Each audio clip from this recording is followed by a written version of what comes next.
The words hung in the air, cold and sharp. "You have 5 minutes to clear your desk." My father-in-law, Theodore Vance, the CEO of the company, said them with a cruel finality. He sat at the head of the long, polished boardroom table, looking like a king on his throne. His face was hard, his eyes filled with a disgust he didn't bother to hide. He had just spent 10 minutes tearing me apart in front of the entire executive board, accusing me of failing the company, of being a liability. Every eye in the room was on me. 24 pairs of them, watching, waiting for me to break. I could feel their judgment, their pity, and in some cases, their satisfaction.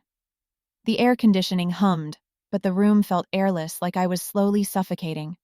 My heart, which had been pounding in my chest, now felt like a cold, heavy stone. I looked for the one person who should have defended me, my husband, Caleb. He sat 2 seats down from his father, his head bowed. He stared at his hands, folded neatly on the table. He wouldn't look at me. He hadn't said a single word in my defense. His silence was the deepest cut of all, a betrayal so loud it drowned out his father's angry words. In that moment, I knew my marriage was just as empty as my future at this company. Then my eyes drifted to Nia. She sat beside Theodore, a triumphant smirk playing on her lips. Her eyes gleamed with victory. She had wanted this for so long, to see me fall, to take my place, to claim the credit for my work. She thought she had finally won. She thought this was the end of my story. But as I stood there, stripped of my job and my dignity, a strange thing happened. The fear and the hurt began to fade, replaced by a quiet, powerful calm. It was the calm that comes when you have absolutely nothing left to lose. They had taken everything from me, my project, my reputation, and now my job. They had tried to break me, but looking at their smug, greedy faces, I realized they had failed. They had set me free. A small smile touched my lips. It wasn't a sad smile or an angry one. It was genuine. I looked directly at Theodore, the man who saw me as nothing more than a disappointing accessory for his son. "Thank you," I said. My voice was clear and steady. It echoed in the shocked silence of the room. Theodore's jaw tightened. He was confused. He had expected tears, begging, anger. He had not expected gratitude. Naya's smirk faltered, replaced by a look of disbelief. Then a sound cut through the tension. A single, loud scrape of a chair against the floor. From the far end of the table, a man named Ben stood up. He was the first engineer I had hired for Project Nightingale, a brilliant mind that other managers had called too difficult. I had seen his genius. He looked at me, gave a short, firm nod, and began walking toward the door. Another scrape. Then another. One by one, they started to stand. The data analyst I had fought to get a raise for. The quiet designer everyone else ignored. The young programmer I had mentored. All 22 members of my department, the team I had built from the ground up, rose from their seats. They didn't say a word. They simply pushed their chairs in, left their notepads on the table, and started walking out of the boardroom with me. Their footsteps were a quiet, steady rhythm of loyalty. A silent army turning its back on the king. I didn't look back at Caleb or Theodore. I kept my head high and walked out of that room, my team following right behind me. As the heavy oak door began to swing shut, I caught one last glimpse of the scene inside. Theodore's face was a mask of stunned fury. Nia's was pale, her mouth hanging open in shock. But it was the company's old legal director, Mr. Graves, who caught my attention. His face was as white as a sheet. He was staring at a thick file in front of him, the master file for Project Nightingale. His eyes darted from the file to Theodore, his expression one of pure panic. The door clicked shut, sealing us in the quiet hallway. For a moment, there was only the sound of our breathing. Then, a muffled but sharp voice came from inside the boardroom. It was Mr. Graves, his voice tight with terror. "We need the lawyer," he hissed, his words just clear enough to hear through the wood. "Now!" A year ago, I was a ghost who haunted the halls of Vance Industries. I had the right name, Anya Vance, but the wrong blood. Being married to Caleb, the CEO's son, didn't give me a seat at the table. It just put me in a fancier cage. I was the family lawyer, a title that sounded important but meant I was mostly tasked with reviewing unimportant contracts. I was seen, but never heard. Our company was like a big, old ship with a slow leak. It was losing money, falling behind our rivals, and slowly sinking. Theodore and his board were busy patching the small holes, arguing about the color of the lifeboats while ignoring the iceberg dead ahead. I saw the iceberg. I knew that small fixes wouldn't save us. We needed a whole new ship, something faster, smarter, and completely different. That idea became Project Nightingale. It was my secret, born late at night in my small office, fueled by coffee and the frustration of being ignored. It was a revolutionary technology, a new way of doing things that could not only save the company, but make it the most powerful in the industry. I spent months developing the plan, creating the blueprint for our salvation. When I finally presented it to Theodore, he barely looked up from his desk. "A cute side project, Anya," he'd said, his voice dripping with condescension. "Don't let it distract you from your real duties." My real duties meant proofreading memos. Caleb was no better. At home, I would try to explain the importance of Nightingale, my voice filled with passion. He would nod, his eyes distant. "Just be careful, Anya," he'd say. "You know how Dad gets when people push too hard." He wasn't protecting me. He was managing me. He wanted a quiet wife, not a partner who made waves. Nia, on the other hand, saw Nightingale's potential immediately. Not as something to be nurtured, but as something to be stolen. She would hover, asking questions that sounded supportive but were really just digging for information. When a small part of my research showed promise, she would rush to present it to Theodore as her own discovery. When we hit a challenge, she made sure everyone knew it was Anya's struggling project. She was slowly poisoning the well, making it seem like I was failing while she was the one with all the answers. I knew I couldn't build the future alone, and I certainly couldn't trust anyone on the executive floor. So, I started building my own team. I didn't look for the star employees with perfect records. I looked for the forgotten ones, the brilliant minds the company had overlooked. I found Ben, the engineer from the boardroom, a man with a temper as fiery as his genius. Other managers called him impossible, but I saw that he just hated being told to do things that didn't make sense. I didn't manage him, I challenged him, and he delivered miracles. I found a data analyst whose reports were ignored because she was too shy to speak in meetings. I sat with her for hours, listening, and gave her the confidence to share her brilliant insights. I found a designer whose ideas were called too weird, and told him they were visionary. One by one, I found them. The misfits, the outcasts, the ones who were too smart, too quiet, or too different to fit in. 22 of them. I didn't offer them promotions or big bonuses because I couldn't. Instead, I offered them something Theodore Vance had never given anyone: respect. I listened to their ideas. I trusted their instincts. We weren't just a department. We were a family, hidden away in a forgotten corner of the company. And as a lawyer, I knew I had to protect my new family and our creation. Every contract, every patent application, every piece of intellectual property for Project Nightingale was carefully written by me. I built a legal fortress around our work, with one very special, very secret clause. A clause that tied the project not to Vance Industries but to its creators. To us.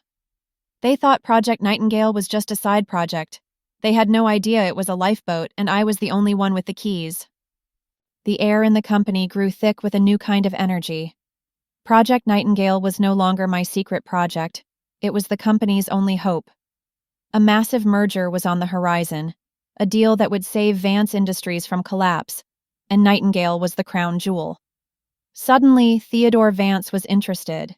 He started calling it his project in meetings, his voice booming with pride. Nia was always by his side, acting as his most loyal advisor. She was a snake, and she was shedding her skin, transforming from a jealous rival into the project's supposed co-leader. She started helping me, which meant she was looking for a weakness, a crack in the armor that she could use to break me. I saw her plan forming in the little things: a lost file, a misunderstood instruction, a quiet word in Theodore's ear about my stress levels. She was building a story, brick by brick, that I was unstable and couldn't handle the pressure. The trap was sprung on a Tuesday. A critical server for Nightingale went down. Data was corrupted. It wasn't a disaster. My team had backups for the backups.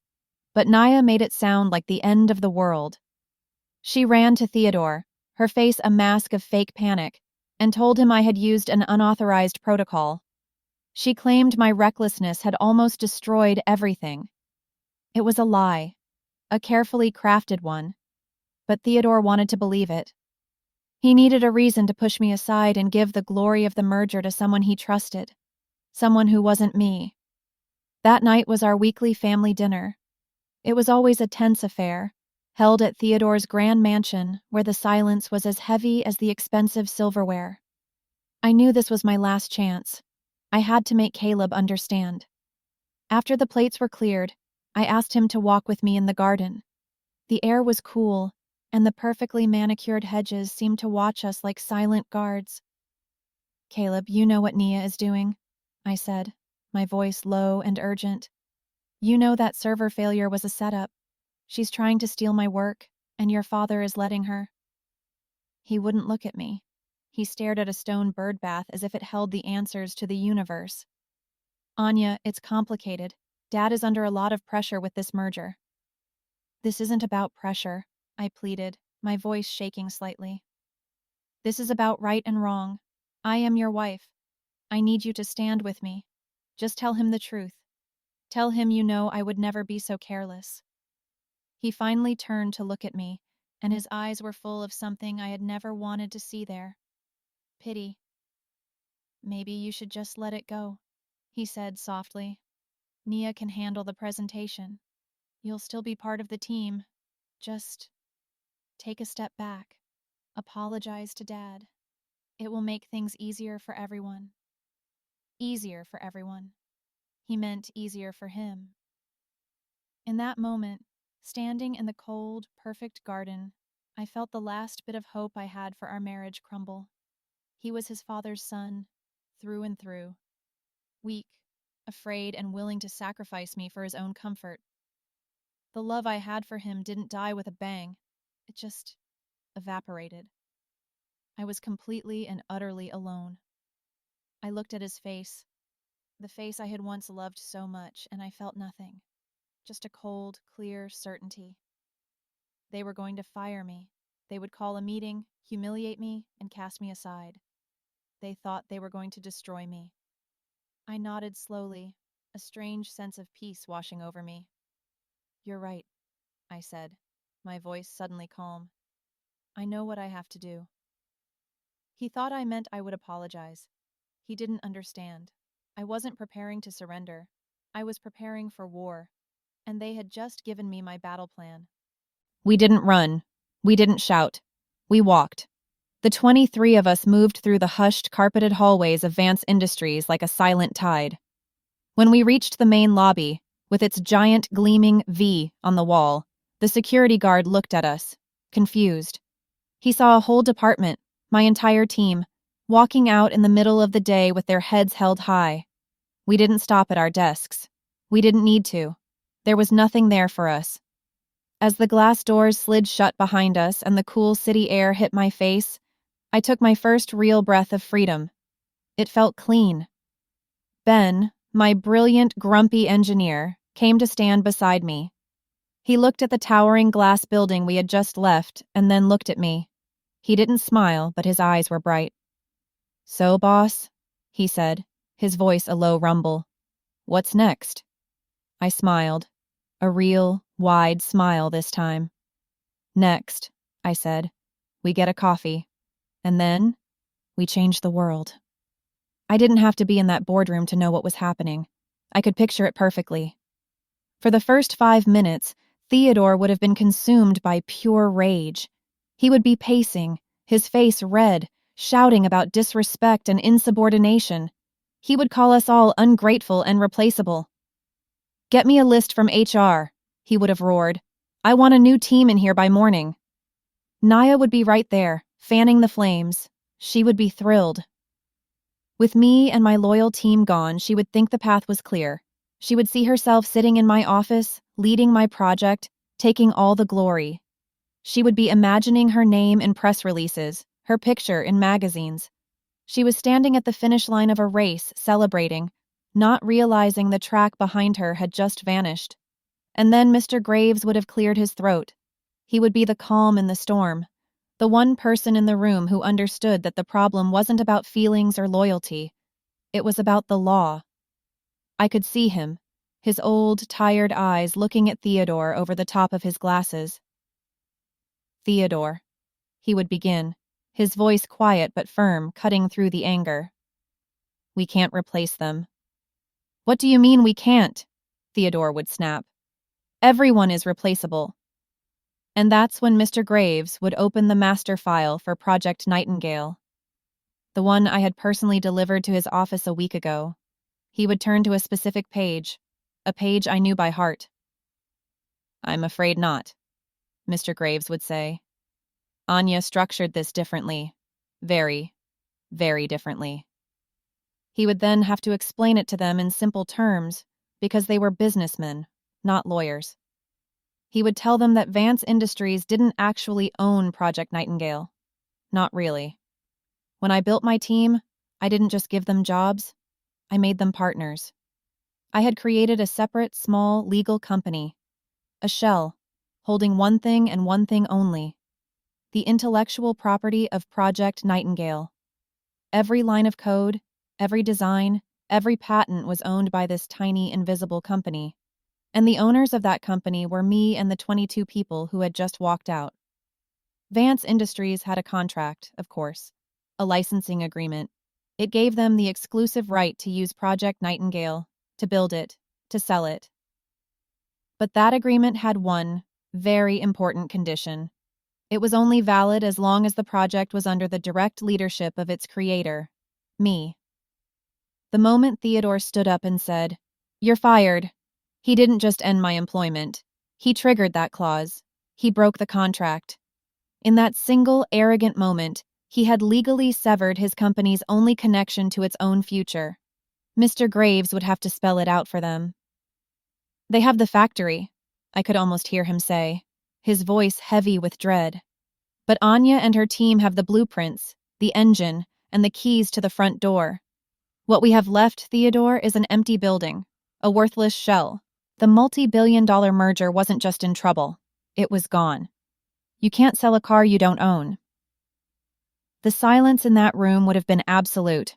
The only sound would be the dawning, horrific realization on Theodore's and Nia's faces. They hadn't just fired an employee. They had given away an empire. Our new headquarters was nothing like the cold, sterile offices of Vance Industries. We found a large, open-plan loft space for rent, with exposed brick walls and huge windows that flooded the room with light. The air smelled of pizza and possibility. Instead of a silent, intimidating boardroom, we had whiteboards on wheels covered in equations and sketches. The only sound was the excited chatter of my team, finally free to create without fear or judgment. We weren't a defeated group of ex-employees. We were a startup, born from fire. My phone, which had been silent for hours, began to ring. It was a number I didn't recognize. I answered, and a smooth, professional voice on the other end said, "Am I speaking with Anya Vance?" When I confirmed, he introduced himself. He was the CEO of our biggest competitor. "I'll be direct, Ms. Vance," he said, his voice sharp and interested. "We've been trying to compete with Vance Industries for years. Word on the street is that the key to their future just became a free agent. We are prepared to make you a significant offer to acquire Project Nightingale and your entire team. Name your price." I almost dropped the phone. An hour ago, I was unemployed. Now, I was being offered a fortune. After I hung up, another call came. And another. The news of our walkout had spread like wildfire. The sharks were circling, but they weren't circling me. They were circling the bleeding remains of Vance Industries, and they saw me as the one holding the weapon. Back at the old office, I knew chaos was erupting. Theodore would be getting frantic calls from the partners in the merger deal. They weren't buying a company. They were buying a technology. A technology that no longer belonged to him. His empire, which had seemed so solid and powerful just that morning, was crumbling around him. His first move, as always, was to bully. Late in the afternoon, I saw him. Caleb. He showed up at our new space, looking completely out of place in his expensive suit. My team went quiet, their faces hardening as they saw him. They formed a silent, protective wall around me. "Anya, can we talk?" he asked, his voice strained. I led him to a small, empty corner. He looked exhausted, his usual confidence gone. "Dad is threatening to sue," he said, getting straight to the point. "He says you've stolen company property. He's going to ruin you." I didn't flinch. "No, he won't," I said calmly. "Mr. Graves has already told him he has no case. The contracts are ironclad. I wrote them, remember?" Caleb's shoulders slumped. The threat was empty, and he knew it. He switched tactics, his voice softening. "Anya, please. Just be reasonable. Think about the family. Think about everything we've built. Just come back. Dad will forgive you. We can fix this." I looked at him, at this man who had watched me be humiliated and done nothing. He wasn't asking me to come back for my sake. He was asking for his. He needed me to fix the mess he and his father had made. He was talking about a family that had never truly accepted me, and a marriage that had been a lie. "There is no we to fix, Caleb," I said, my voice soft but final. "You made your choice when you sat there in silence. You chose your father. You chose your comfort. You didn't choose me." He opened his mouth to argue, to make another excuse, but I held up a hand. "Our marriage is over," I said. It wasn't an accusation. It was a statement of fact, a simple, clean cut. He stared at me, his eyes wide with shock, as if he was only just now realizing that actions have consequences. He looked like a little boy who had broken his favorite toy and didn't know how to put it back together. He turned and walked away without another word. As I watched him go, I felt no sadness, no anger, only a quiet, unshakable sense of power. The tables hadn't just turned. I had picked up the whole table and thrown it out the window, and I was ready to build a new one. The call didn't come from Theodore. His pride would never allow that. It came from Mr. Graves, his voice heavy with the weariness of a man who had spent the last day explaining the apocalypse to someone who refused to believe it was happening. "Mr. Vance formally requests a meeting with you, Anya," he said, the word formally doing a lot of work. It meant this wasn't a father-in-law calling his daughter-in-law. It was a defeated CEO begging for an audience with the person who held his entire company in her hands.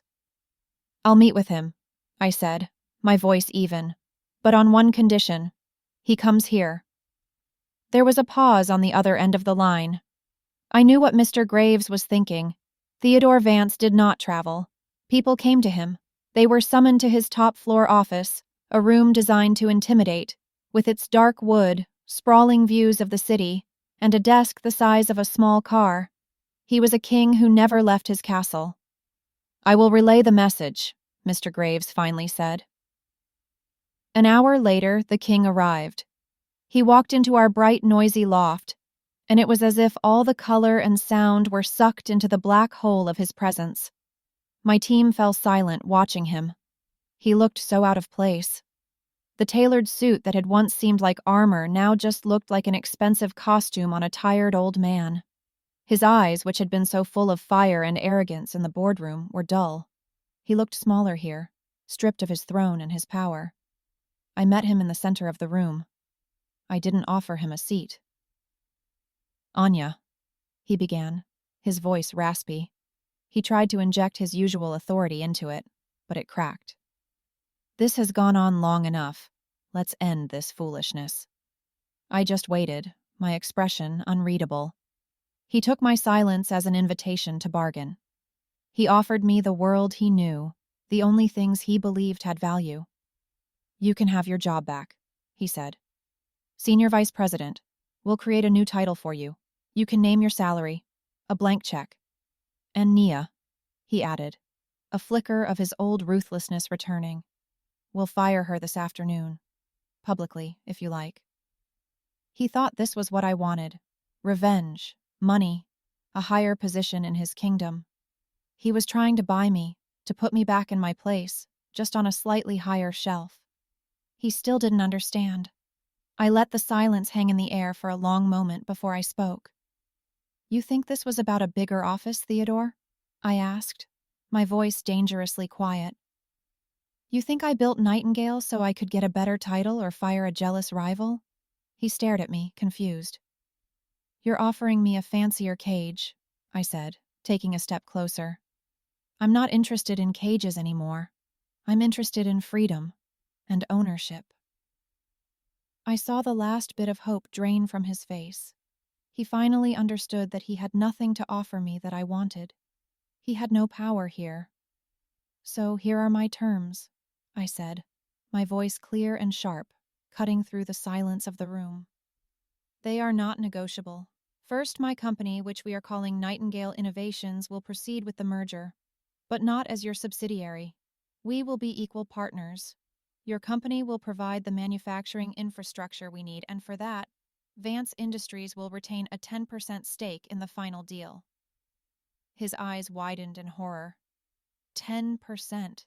It was a pittance, a finder's fee for the company he had built. "Second," I continued, ignoring his shock, "you will issue a company-wide memo, effective immediately. That memo will state that Project Nightingale was conceived, designed, and executed by me and my team. It will acknowledge that my termination was a gross and baseless error in judgment. The world will know the truth." This was the blow that truly landed. It wasn't about the money. It was about his pride. I was demanding that he publicly admit his failure, that he admit I was right. He looked around the room at the faces of the 22 brilliant people he had dismissed, now watching him, waiting. He looked at me, the woman he had tried to crush. He had no cards left to play. The game was over. He didn't shout. He didn't argue. He just stood there, a fallen giant in a room full of the people he had underestimated. He gave a single, slow, agonizing nod. The king had come to my court, and he had bowed. The memo went out the next morning. It was short, professional, and utterly devastating for Theodore Vance. In cold, black and white text, the entire company learned the truth.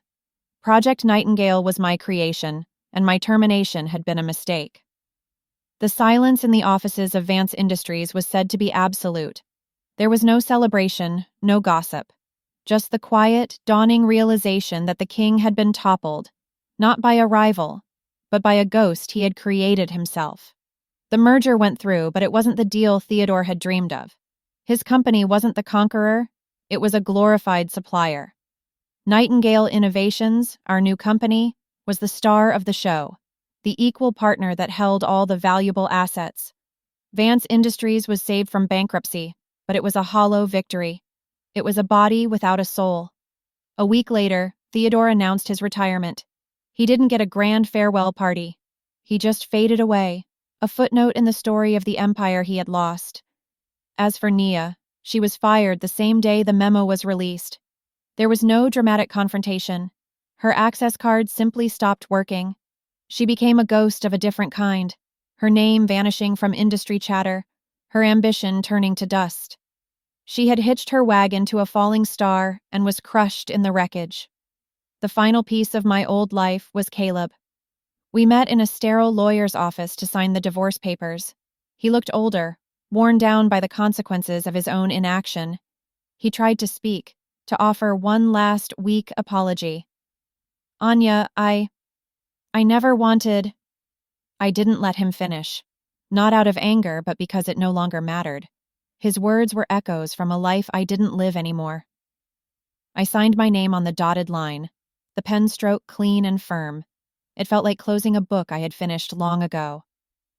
I pushed the papers across the table to him and walked out without looking back, leaving him alone with his regrets. Months later, I stood in my own boardroom. It was nothing like Theodore's dark, intimidating chamber. Our room had walls of glass and a large round table sat in the middle. There was no head of the table because we didn't have a king. We had partners. I looked at the faces around me. Ben, my fiery engineer, was sketching a new propulsion system on a tablet. The shy data analyst was confidently arguing a projection with our head of strategy. The designer, whose ideas were once too weird, was now the creative director of the most innovative company in our field.